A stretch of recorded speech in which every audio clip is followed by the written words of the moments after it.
The Amber Mac Show on Canada Talks, Sirius XM 167. Welcome to the Amber Mac Show. Coming up on today's episode, we speak to an entrepreneur based in PEI who lost her Instagram account and with it almost 40,000 followers with seemingly no way to get it back. We also answer your questions about cybersecurity, including how to avoid the AI scams that are creeping into all corners of our digital lives. Plus, we share what we know about how OpenAI violated Canadian privacy laws, why Anthropic and Elon Musk may be a match made in space, and what's at stake if the EU caves to big tech. There's a lot happening in this week's news, so let's get to the headlines. Headlines. Well, as reported recently by TechRadar, global investment in artificial intelligence has already exceeded the inflation-adjusted costs of the Manhattan Project, the World War II effort in the U.S. that produced the first nuclear weapons, the Apollo moon landings, and the International Space Station all combined. And that spending is set to explode in 2026 with an estimated $2.5 trillion forecast for this year, a quarter of which is coming from just 4 companies: Alphabet, Microsoft, Amazon, and Meta. Now, $2.5 trillion, Jeff, is pretty hard to get your head around. So here's another way to think about it. You would have to spend $1,000 every single second of an average human lifespan to reach 2.5 trillion in spending. In other words, it is a lot. But it's not even 20% more than the amount Elon Musk's SpaceX thinks it should be valued at as it works towards its initial public offering, a valuation they currently peg at more than $2 trillion US. Wow. And just as a note, we might have to start calling that company SpaceX AI, given that XAI has essentially been merged with SpaceX, and Musk referred to the new company as SpaceX AI for the first time last week, showing that whatever billions he might possess, it's not related to company naming. And just to drive that home, if you're just listening, that's SpaceX AI with all caps for the final 3 letters, which just looks so weird. In any case, there have been calls for the U.S. Securities and Exchange Commission to investigate what will be the largest IPO in U.S. history, with the American Federation of Teachers saying that the $2 trillion amount, I quote, defies financial logic. And they went on to say it's based too much on the value of Elon Musk's questionable vision for the company and that SpaceX has revenues of a much smaller company than that valuation would merit. Well, one way SpaceX AI, and you're absolutely right, that is pretty awkward to say and feels a little bit like space times AI if you read it incorrectly. One way they'll be bringing in more money to support that immense valuation is with its recently announced partnership with Anthropic, which will now use all 300 megawatts of the compute capacity. That is almost 250,000 NVIDIA GPUs at SpaceX's Colossus One data center to help with the capacity problems that Anthropic's Claude AI has been facing with its continued growth. Yeah, and Anthropic has also said that it's interested in working with SpaceX on Musk's proposed orbiting data centers as well. And keep in mind, this is just a couple months after, and anyone who has followed the continuing saga of Musk's Grok AI, or Mecha Hitler as it used to charmingly call itself, will understand how rich this is. So this is just a couple months after Elon Musk accused Claude AI of being racist. Fast forward to May 6th, when Musk tweeted that, quote, "I spent a lot of time last week with senior members of the Anthropic team to understand what they do to ensure Claude is good for humanity, and was impressed. Everyone I met was highly competent and cared a great deal about doing the right thing. No one set off my evil detector. So long as they engage in critical self-examination," cough, cough, Elon, try that yourself, "Claude will probably be good," end quote. And I, for one, I really didn't even know that Elon Musk had an evil detector, so that's news to me. This comment from Elon Musk makes me think more and more that he believes that he is living inside of some type of sci-fi metaverse, because I'm sure most business leaders would never say the sentence, "No one set off my evil detector," unless they watched a lot of sci-fi Yeah, yeah, and didn't spend a lot of time with actual other humans in the business world. yeah. I mean, he sets off my evil detector, so I guess that and I'm pretty geeky, so I guess that does check out. All right. Well, sticking with AI, but hopping back to Canada, four federal and provincial privacy commissioners have announced that OpenAI violated Canadian privacy laws while training early models of ChatGPT, including by disclosing personal information without consent and not providing Canadians with an easily accessible and effective mechanism to access, correct, and delete their personal information. Yeah, and I mean, that's not much of a surprise there, really. It's good that they're calling them to task. And as reported in BetaKit, OpenAI is committing to measures to address these concerns. But Canada's privacy legislation also hasn't been updated in over 40 years. So there are some changes we need to make on our side as well, including the federal government maybe someday finally launching its AI strategy, which we were supposed to have completed by late 2025, I believe. Well, just a comment on our AI strategy, because I think one of the most damaging the things the federal government has done is to announce that we need to move quickly and announce that they're putting together a task force to focus on this AI strategy, and then at the same time share that it is delayed. I mean, this feels so Canadian to me, Jeff. Yeah, yeah, absolutely. There just needs to be it's again just so overcautious, and I'll quote once more the best analogy that the if the Canadian bureaucracy were a hockey team, they would put 6 goaltenders on the ice. That's it. That just captures one of the big issues with Canada, and it's keeping us from succeeding in ways that we are totally capable of doing otherwise. Well, we should say that Canada is far from alone in not meeting the moment relative to AI, as the EU is now under criticism for watering down its new AI rules to the benefit of big tech companies, including, as reported by Reuters, delaying rules on, and I'm quoting here, high risk AI systems, such as those involving biometrics or related to critical infrastructure and law enforcement, to December 2nd, 2027, from a previous deadline of August 2nd of this year in 2026. Now, that said, a ban on AI creating unauthorized sexually explicit images, as well as mandatory watermarking of AI generated content, will actually be going into effect in the EU on December 2nd, 2026. So, Jeff, at least they're actually doing something and they have a deadline or a target in place. Yeah, and those are 2 important things, the unauthorized sexually explicit images, the watermarking of AI-generated content. That second one, I would love to see more about the implementation of, because I'm not exactly sure how that's gonna work.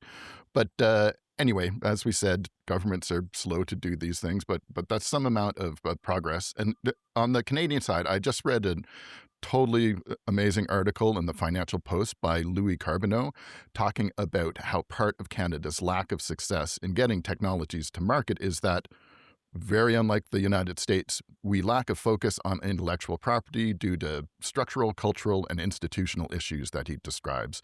He also notes that, quote, Canada has produced a generation of innovators who can build brilliant technology, but who remain dangerously naive about what it takes to own, protect, and extract value from the ideas behind it, which, I was the former chair of Digital Nova Scotia, which is the provincial IT association here. That is just undeniably true. So it's important that people understand it's not that we're not capable of creating amazing things. It's that I think partially because so much of the money comes from government instead of from like private equity, where they actually have different priorities, that we just don't think it's important that you actually go through, and you see this in the cultural industries all the time, where all this funding to get funding to create a movie, and then there's not really the follow through to market it and make sure people see it, and it's that happens all over the place in Canada, and it needs to change. Just on this topic, before we talk about another tech founder, Alan Lau, who is the brains behind Wattpad, which was sold for hundreds of millions of dollars a few years ago, he wrote a great post recently that I was reading where he talked about this mind shift pivot that needs to happen in Canada, where we need to be thinking less about being suppliers to other big tech companies and more owners in terms of the technology itself. So we're hearing these tech leaders speak up on this front. And we should say that the former CEO of BlackBerry, Jim Balsillie, has been pushing this issue for a long time, saying that, quoting here, Canadian policy remains firmly grounded in industrial era concepts, failing to develop national strategies for IP or for data. And also, the C.D. Howe Institute notes that Canada produces only a little more than half of the patents it should, based on the quality and quantity of Canadian academic research. So there is some broad agreement on this, and I think people are being a little bit more vocal about it as well. Yeah, they need to, and this whole article should be required reading for Canadians as it goes through some of the things that make us less successful than we ought to be. And, we're in trying times now. We got to figure out ways to do better, especially when it comes to things like this that are going to bring in money for, Canadians, the staff of these companies, and for government to fund some of the things that only government can do. So, yeah, we need to address those things. But let's close off with a promising Canadian startup story. An Ontario company called Web for You has just been contracted by the RCMP to develop a drone that can fly for up to 8 hours at a time, and it can do this because it's using hydrogen power. The drone maker, who's of Ukrainian descent but has been in Canada since the late 90s, has worked with drone operators in Ukraine, and their war with Russia has given them enormous insights and lots of testing into drone usage. So, in Canada, the RCMP would like to use these long range drones to patrol the Canadian US border, along with other kinds of remote applications, because, as we all know, we live in a very big, sparsely populated country. So, it seems like a really compelling idea. Absolutely. I do want to just note that they might want to change their name. You mentioned that the founder's been here since the 90s, and then the name sounds a little bit like the 1990s, Web for You. That could use a little bit of wordsmithing to modernize it somewhat. Don't Now, up ask next, Elon Musk. He'll call it X for fair, you or something. fair, fair. I don't think we should ask him too much these days. Up next, we talk to a visual artist from Prince Edward Island about what happened to her Instagram account, how she is rebuilding her almost 40,000 followers, and why Meta might have some explaining to do. That's coming up after the break. The Amber Mack Show on Canada Talks, Sirius XM 167. Emily Howard is a visual artist based in Prince Edward Island, Canada.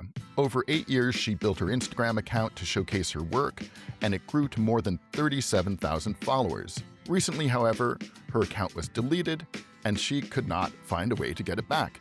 Amber spoke to Emily about what happened and what other entrepreneurs should know about Meta's customer service gaps. Weekly follows. Emily, thank you so much for joining me today. Thank you for having me.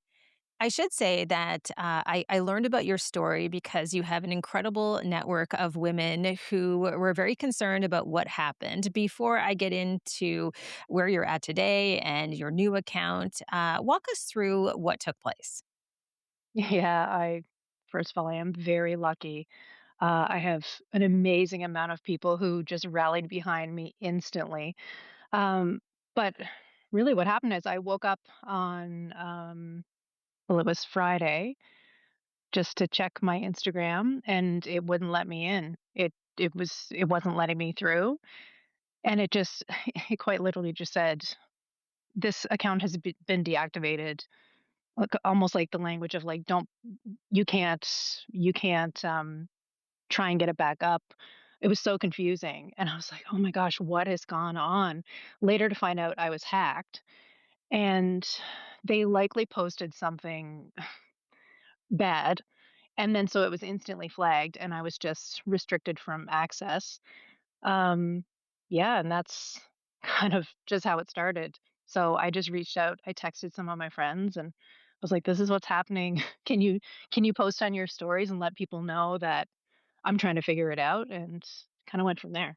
I'm guessing that at first your assumption was that okay, this is potentially fixable. So what do you do after you text your friends? You realize that okay, the account's not coming back online. What are the next steps for you to try to recover the account? Yeah, I really didn't know what was happening. The issue is is that you can't get a human to try and talk to through Instagram. So because I didn't have access to my account, I couldn't go through the networks, and I was a verified account. Um, so I opened up an old account that I had for I had done a children's book, and I had a small account for that. So I opened it up, and I was just going through that. My husband was helping me trying to reach somebody, and it was just kind of this loop because it's AI running it of no, you don't match the account. It's not the right information. It was just shutting us down, and that's pretty much what it's been. So there's I don't really know what to do. Yeah, Well, it's interesting because one of the reasons I wanted to talk to you is that I'm sure you've realized this, but you're not alone in terms of this happening to people because I've been hearing about this more and more. And I will say, as someone yeah, who's also been a victim of identity theft on Facebook, there was a time a few years ago where you could actually reach out and you could get a human on the other end. A lot has yeah. changed since that period of time, and now it's nearly impossible. Were you able at any point to find, anyone who would give you any type of answer, or did you just totally get roadblocked at this point? Well, actually, last night we thought we had a glimmer of hope, because I have ADHD. We used that in this chatbot of, "I have ADHD. I have a really hard time understanding this. I need to talk to a human." They got me a human for 2 minutes, but the guy didn't sound like he even worked there. He just got me to confirm a few things. He could not wait to get me off of the phone. He said, "Okay, I'll let's return to the chat." So we had him for 2 minutes. He was very dismissive, and then we got back to the chat, and they said, "You have exhausted the time allotment for us to try and solve this." I'm not using the proper language. It was very, professionally said, but it was pretty much they said, "Yep, too bad. You've run out of time. We can't." They said, "Due to the high volume of other customers needing us, we can't help you anymore." It's like, well, that's insane. I've given them a lot of money as well because I was a verified account and I paid for a lot of ads, and I was very lucky. I've been successful. Like I said, I had 37,000 followers and a very active um, account. And I was like, I can't believe no one's helping. Yeah. It's really discouraging, and I don't wanna go into my own, personal issues with some of the Meta platforms, but, I've had similar situations where I've tried to get customer service, and then if you're not there in the exact second that they're replying to you, then you get sort of shut out of the whole experience. I mean, it is very detrimental to people's businesses. I know you've been very optimistic about rebuilding, but I wanted to ask before we get into that story about where you're at today. Tell me a little bit about how much effort you put into the account, how important it was to your business, just so people understand the context of the role that your Instagram account played. Yeah, I mean, I try and be optimistic about everything because that's my nature, but v Instagram was 100% my voice of my business. Uh Businesses run through your website if you're smart, but the way you're filtering traffic there is through this thing that is very precarious, but it is Instagram.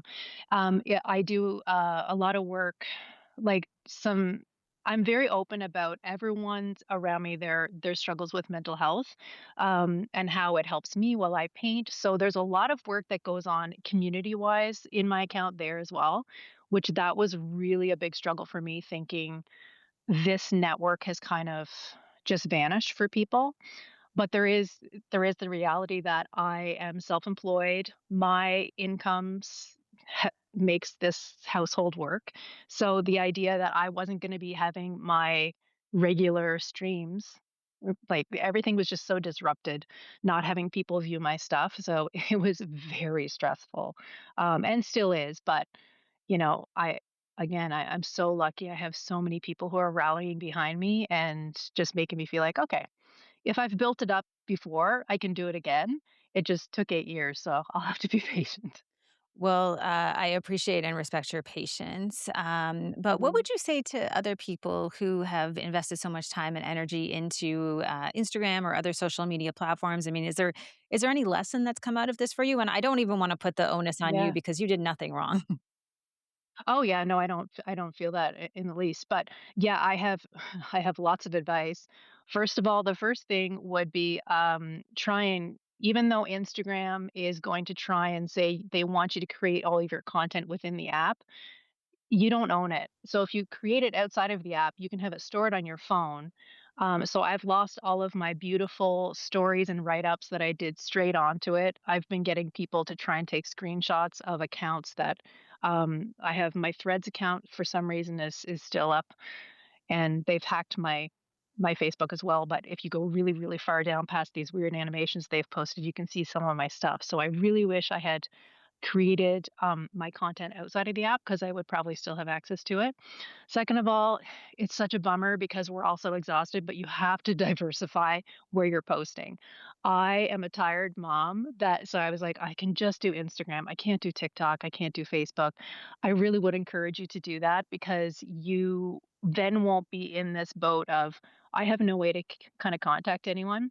And obviously, the number one thing is your mailing list. Constantly be pushing people to your mailing list. I'm lucky I have, a few thousand people on my mailing list so I can direct contact them. And just remember, it is a precarious, free, if you look at it a certain way, app that we're all using, thinking it's such a great tool for our business, but like, it can be taken away in a second, so just really plan for what you would do if it happened. Because I had seen this so many times scrolling past, and my heart would be like, "Oh," and then the anxiety would be like, "Imagine if that happened to me," and it did, and I never thought it would. So I would just have those kind of bullet points for anyone who wants to prepare for something like this. I think the disappointing part is that for small business owners, and I am one of those as well. I also rely on these platforms. I also do advertising. I also, have given money to these platforms over the years in terms of partnerships I've done with brands, and so it's not really actually totally free in the sense that we've contributed to what is record breaking profits at Meta, and typically with most businesses, you do have some sort of avenue in terms of reaching out to customer service. But it's been very clear, I think, over the past year, especially, that Meta, the parent company of Facebook and Instagram, has decided to just shut off any access to humans and automate everything. And this feels to me like not only an issue in terms of your business and your account, but I would also argue. In terms of allowing a business like this to operate here in this country, when it is doing things like this to so many small business owners and people as well is a massive issue. Absolutely. I would argue that whatever changes have happened to obviously create more profit for the mega Meta, it has actually created a system that is much easier for hackers or anyone with ill intent to succeed in what they're doing and solidify it. Because one thing that that it hasn't caught up yet, but AI doesn't have intuition. If you are speaking to someone, a human, and you're hearing their case, you're going to be like, something's a little off about this, even though the black and white shows that something has changed. So that's where you get stuck in that loop with these AI chatbots. And yeah, it's a real shame. It's yeah. Well, I wanted to ask you a little bit about how you are rebuilding. And I do want to also say to you that I know from years ago doing a lot with Meta, it is possible for them to merge accounts. So if they ever get wind of this story, they could merge your new followers with your old followers. That is technically possible. So that could happen. Fingers crossed. So what are you doing today in terms of trying to reclaim a little bit of what was yours in the Instagram space, and building back, with, again, incredible optimism. I'm not sure I would have that. Yeah, I really believe you get what you put out, and if I want people to connect with my work, they're gonna have to connect with me. So I'm gonna have to go forward with this whole we're just gonna make it So I'm just putting out the regular content that I do. I'm not going to be chasing with trending audio or anything because I also am a businesswoman. So I do understand I could get a ton of followers that are artists in a second if I did a video showing my process. I don't necessarily need that. I need collectors. So the way to get collectors is to just showcase who you are. So I'm just doing the whole grassroots, one follower at a time, and just, hope it all works out because it did once before. I mean, it wasn't a magic trick. It was just a lot of hard work. So, yeah, I'm ready. I also want to remind myself and anyone out there if this happens, the building of your business is actually the funnest part. The maintaining of it, eh, the building is always that magical, like, oh my gosh, I got another follower. When you get to a larger number, you kind of take it for granted. And I probably was there. I probably was there where I was like, oh my God, it's just such a big account. Like now I don't care if there's one more follower. But today it's like, oh my God, 2 more followers. It's a really nice space to be in where I got excited again. And so maybe there's a life lesson hidden within all this, but I'm just going to build up slow. Well, before we let you go, just tell our listeners, viewers, followers a little bit about your art because it is absolutely beautiful, and I know you're building back. So, just share a little bit in terms of some of your work and how people can reach out to you. Oh, thanks for letting me do that. Yeah, I'm a painter, and I paint soothing landscapes. I'm a big fan of where I'm from and where you're from as well, Prince Edward Island. So I paint the ocean and the beach, these beautiful meadows. Really, what I'm trying to do is give people a moment to kind of pause within a painting and relax. Yeah, that's always been my goal, and I'm really lucky. I do this full time, and yeah, if they connect with it, I would love to hear from them and give me a follow and we can become friends. Excellent. And what's your new account? Yeah. My new account is Emily the real one. In a panic because I was worried that more accounts were going to be popping up faking as me, so I was like, the real one. So Emily the real one. Thanks, Emily and Amber. Speaking of staying safe online, cybersecurity is evolving quickly, and especially so with AI in the mix. And it's a topic that's probably one of the most popular ones in our social media feeds. So to help you stay up to date on some of these threats and to answer the questions and comments you've shared with us online, Amber spoke to ESET's Chief Security Evangelist, Tony Anscombe, in our Toronto studio. Here's their conversation. Work smarter. Tony, thank you so much for joining me today. Always a pleasure to be here, Amber. I'm looking forward to this conversation because we went on social media and we asked people for their questions or comments when it comes to staying safe online. And we had quite a few. The first one is from someone on Blue Sky who says, for some of us who do not have the resources, how does one identify AI scams or posts? Well, it's pretty easy. They all look like Terminator. Yeah. No, no. It's a very good question, actually, because there are an awful lot of scams and posts that are using deepfake technology or using other forms of AI, whether it's an email or whatever. Uh, so you have to, I think, firstly, step back from it. Yeah. Is the post offering you something that's too good to be true? Is it offering you immediate riches? Because if there was a way to get immediate riches, by the way, we'd all be very rich. Yeah. There's typically a level of urgency. There's a lack of context, i.e., were you expecting a post? Were you expecting the communication? Is it something that is of a certain time? And then you can look at the actual content. And that one I put at the back. And once upon a time, as a cybersecurity person, I'd have said, look at the content first.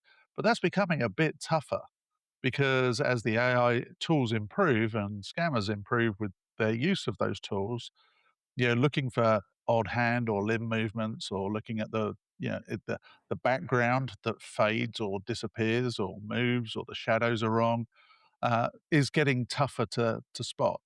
One of the obvious ones was blinking. Does the AI image blink? Well, unfortunately, AI now does blink. So, yeah, that's a hard one to see. But I think you have to actually look at the content of what's being offered and what's being asked of you, and look to see whether it's out of context. One of the things that I wanted to ask, just as a follow up from me in terms of some of these AI scams, is that sometimes these scams are trying to tap into something that is emotional for a person. And I think about that all the time in terms of exploiting Hmm. people because it may be this hacker or cyber criminal has been able to learn something about you and then is being really specific with that targeting. Do you see AI in terms of making some of these threats more personalized? Well, let's be clear, it's not AI making the threats more personalized. It's the cyber criminal behind the AI image that's making the threat more personalized. So, yes, if somebody starts using your information against you, in effect, say if you've made a post about a certain subject that you're emotional about, and then suddenly you start seeing an offer or somebody communicates with you about that subject, then yeah, I would be suspicious of their whether it's valid. You can start to catch if the scammer is trying to extort money from you. Try and get them on video, and try and get them on video on your terms, not theirs. And what I mean by that is call when you want to call, and call from you. Make sure you're calling them, not them calling you.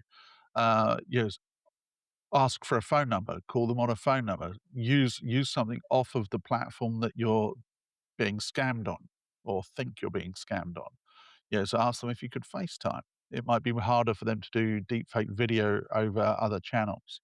So, take control of the communication in that way.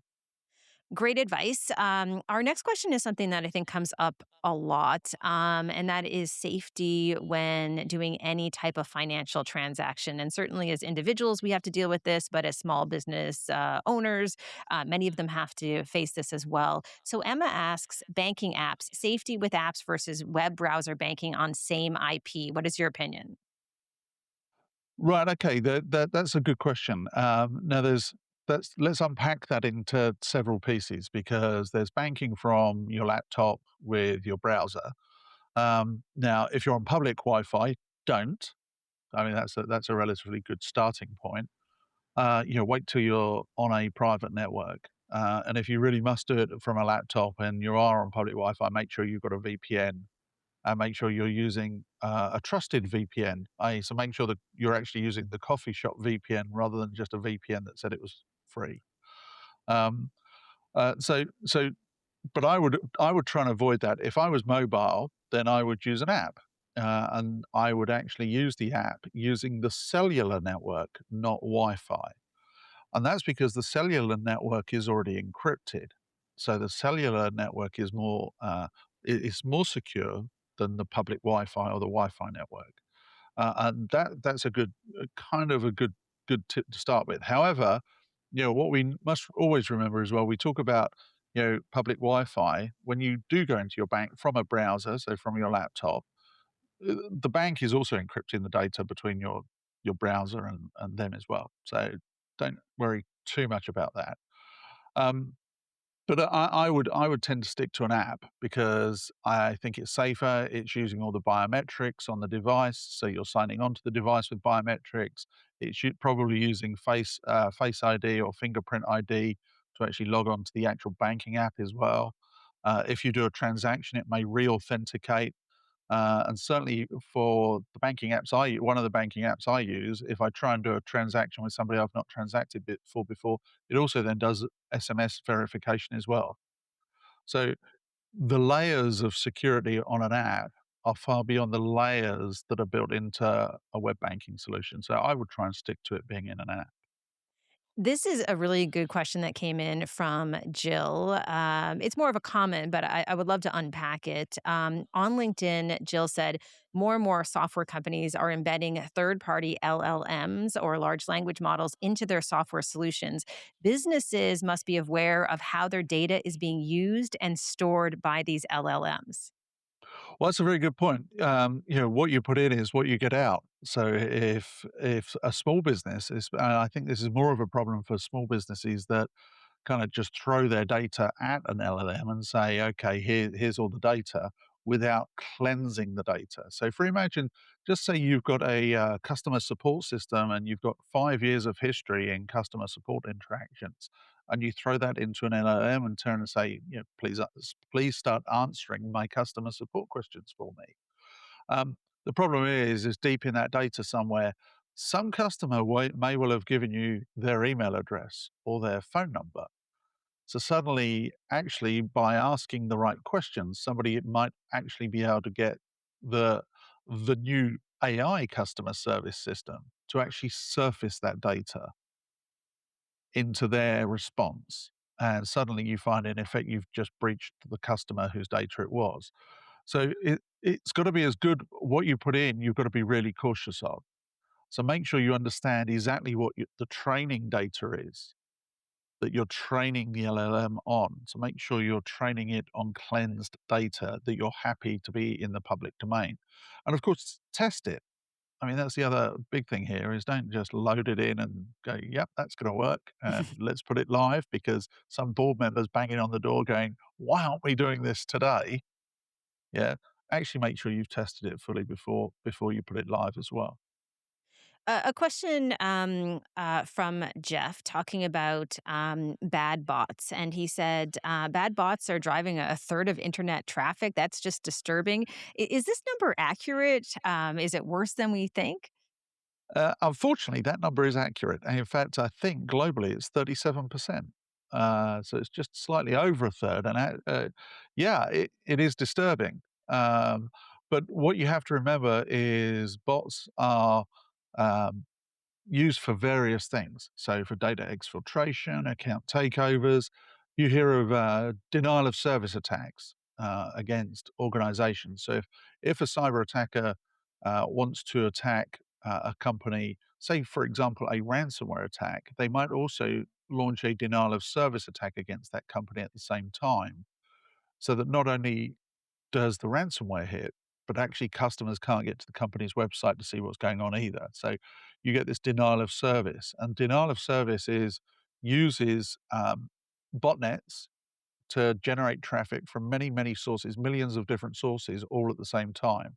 So you get this immense amount of traffic going across the internet. So yeah, unfortunately, it is disturbing, and yes, it is unfortunately true. Um, and I don't see an end to it, which is maybe more disturbing because I think this is a problem that's been there for many years, and I don't think anybody's actually worked out how to stop the traffic being initiated. You can stop it affecting you, but you can't stop it from being initiated at the other end. I think in this day and age with AI, a lot of people are overwhelmed and confused about what's real and what's not. That's kind of been a theme of our questions during this conversation. Dean made an interesting comment on Instagram saying, with so many AI tools, how do you tell a small business from a medium one at a glance? And it just brings me to this question of, do we even know what's real anymore? Well, that's a good question, isn't it? Because and I smiled. I did actually read this question ahead of us talking today, Amber, and I have thought about this one, and I actually think this is an age-old issue, isn't it? Of a business wanting to appear bigger than it really is. Um, if when you started out as a TV host, Amber, and I turned and said to you, "So how many people watch your show each week, Amber?" You'd have gone, "Oh, about 3 million," and then probably 4 people were watching it. Yeah, my Hey, point. Tony, easy. Yeah, but no, when you started out. But my point is everybody talks things up. So I'm not sure this is actually any different now to what it was previously. But I do understand the question because it's becoming harder now to understand because you might have looked at a small business 5 years ago and you'd be able to tell that they don't lack resources in building websites or in their shop system, or you'd be able to tell by certain things. And now those tools are available to a lot of small businesses as well. They might look a lot more professional. So I don't think it's about whether you need to know whether a business is big or small. I think you need to look at trust and reputation and reviews, and you need to look at other things and work out whether you actually want to do business with them, regardless of their size. Holly has a great comment here, and I think this is one of the top issues, at least that people talk to me about. Holly says on X, as we see new scams, we need to call them out. It's so easy to click on a wrong link. I never click email links. I always go to the website. And that's great advice. Holly, come join us. Yeah. Um, but it is good advice. And it is, it's becoming harder. We kind of go full circle in this conversation because we talked about AI content earlier on in phishing links and in scams. Something lands in your inbox now, it looks and feels real. So how do you know it is real? And actually going directly to the site stops the scam altogether.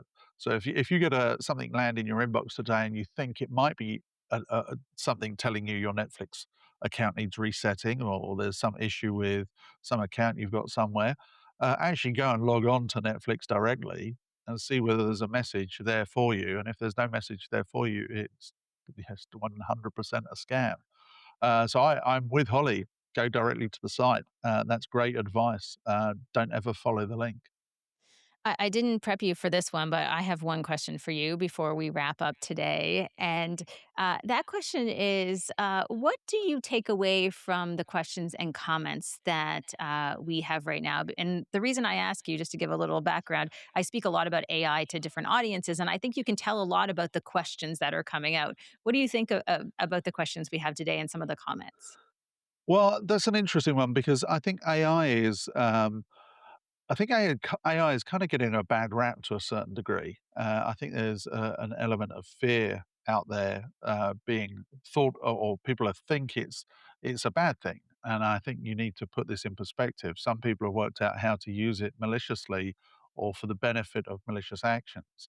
And we start to become less trusting of technology.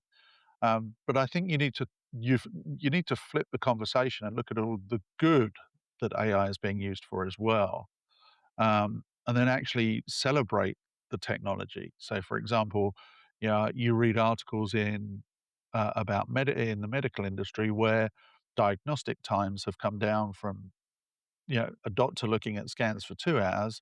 Now it's being done in 20 minutes because actually a doctor's only being presented the certain pieces of information they need rather than having to wade through it. So I'm just saying we need to celebrate AI, not be in fear of it, but also be cautious of it at the same time. I'd like to hear people talking a bit more positively about technology as opposed to being a little too negative about it.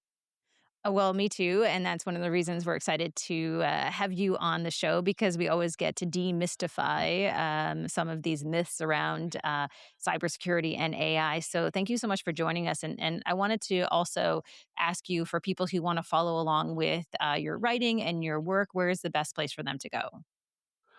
So we publish a lot of research on a blog site called welivesecurity.com. In fact, I publish my blogs there. So you can follow us there. And if you want to follow us as a company, eset.com, you'll find details about our products and services there. Excellent. Well, Tony, thank you so much. And we'll make sure to do this again so we can answer even more questions. And thank you for joining me today. Thanks, Tony, and thanks so much to ESET for supporting this cybersecurity segment on our show. Remember, you can also find both of these conversations on our YouTube channel at Amber Mac. Coming up next, we speak to one of the co-founders of Toronto Tech Week about the future of Canadian tech. You're listening to The Amber Mac Show on Canada Talks, Sirius XM 167. Julia Conifal is the co-founding partner and organizer of Toronto Tech Week, as well as the head of platform and operations at Golden Ventures. Amber spoke with Julia about what to expect at Toronto Tech Week later this month and how the event can help bring Canadian innovation to the world.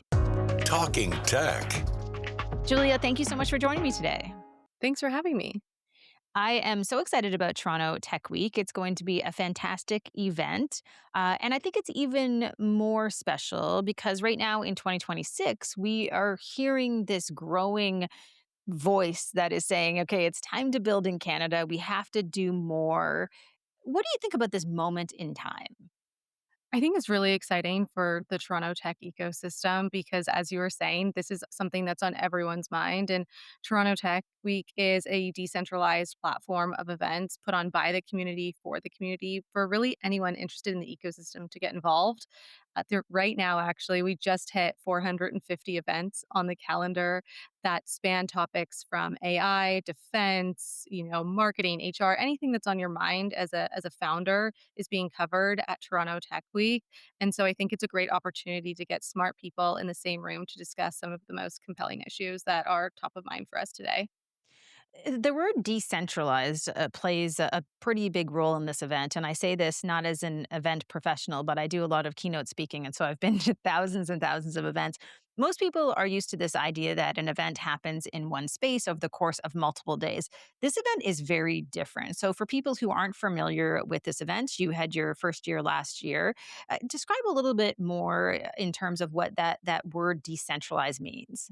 Yeah, absolutely. So Toronto Tech Week is a grassroots not for profit put on by the community for the community. This year it's taking place from May 25th to 29th. So it's 5 full days of events put on by independent event hosts. So, as the organizing body, we actually only manage one event, which is called Homecoming. It's our main stage event on Wednesday, May 27th, where we have Canadian luminaries on stage. But what we've really created is a platform for anyone in the tech ecosystem to get involved. So, you'll see events put on by VCs, by founders, startups, scale ups, providers in the industry that have meaningful knowledge to share. And so it's really exciting because anyone that's interested in the sector can both host an event and as well attend an event. So that's sort of where the decentralized model comes in. It's really a grassroots ground up movement.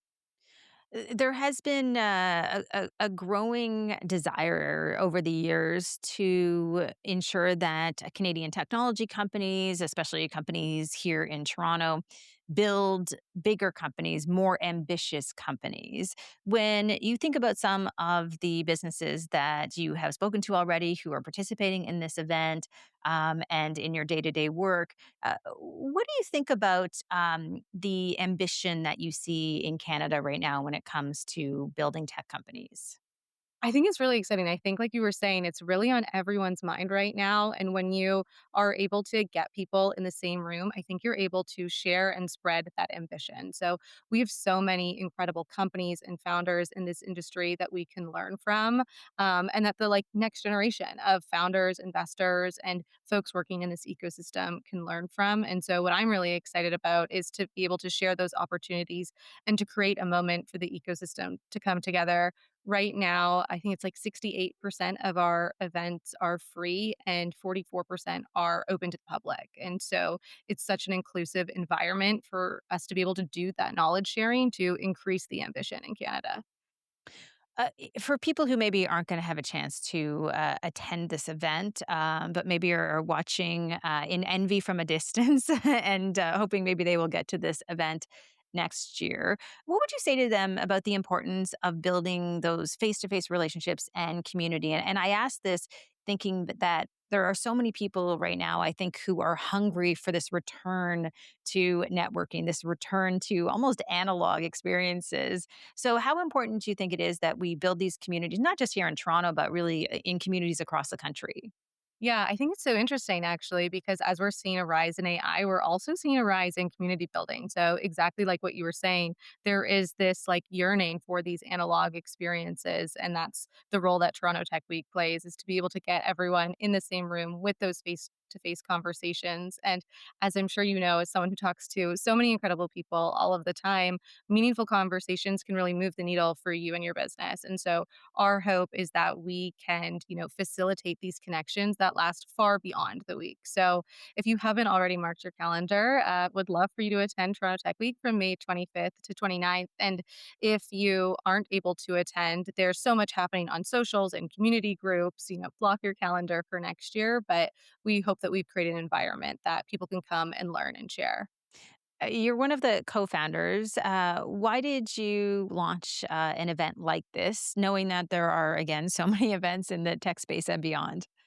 Yeah, what's so unique about Toronto Tech Week is that it's decentralized grassroots ground up. And so unlike traditional conferences which control all the programming and are, top down, we wanted to invite the community to be able to participate.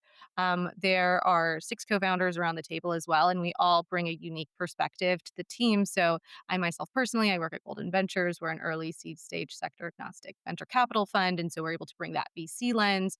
BetaKit is one of our founding partners as well. And so they're able to bring that insight. And then we have founders around the table as well. But we're all kind of, as a collective, as a city, putting on this event together. And so we're able to bring and share those unique perspectives. We also never set out to be a conference company.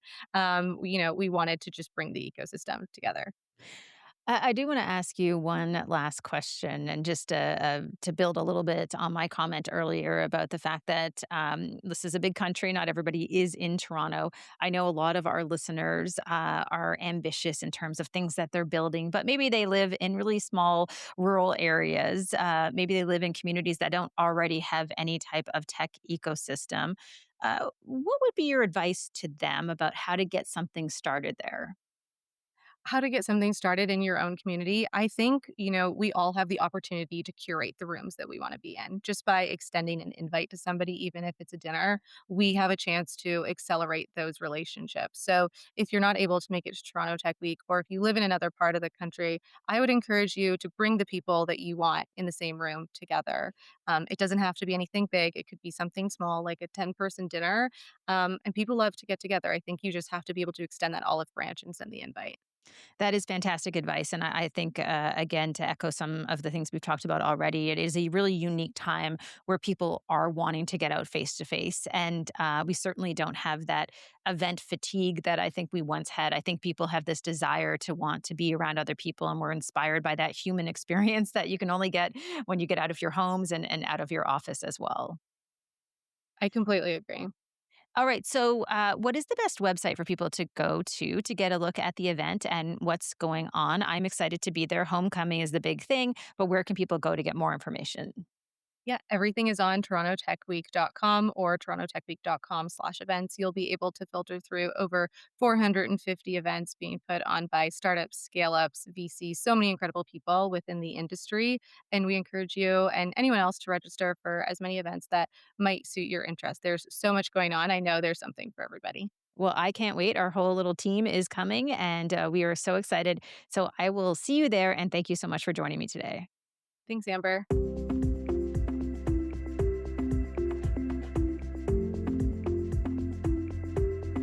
Thanks, Julia and Amber. If you're heading to Toronto Tech Week, Amber and I will be attending some of the events there at the end of the month. One place you can definitely find us will be at Homecoming on Wednesday, May 27th. This is where we'll hear from leaders at Cohere, Shopify, and Uber, and other leading tech giants. So if you see us around, please come by and say hi. And thank you so much for joining us on this week's episode. We are getting more and more of your great questions and comments on social media, so please keep them coming, as we love hearing from you. If you missed the show on SiriusXM, remember that you can find us wherever you get your podcasts and over on YouTube. Thanks again for listening, and we'll see you next week. You're listening to The Amber Mac Show on Canada Talks, SiriusXM 167.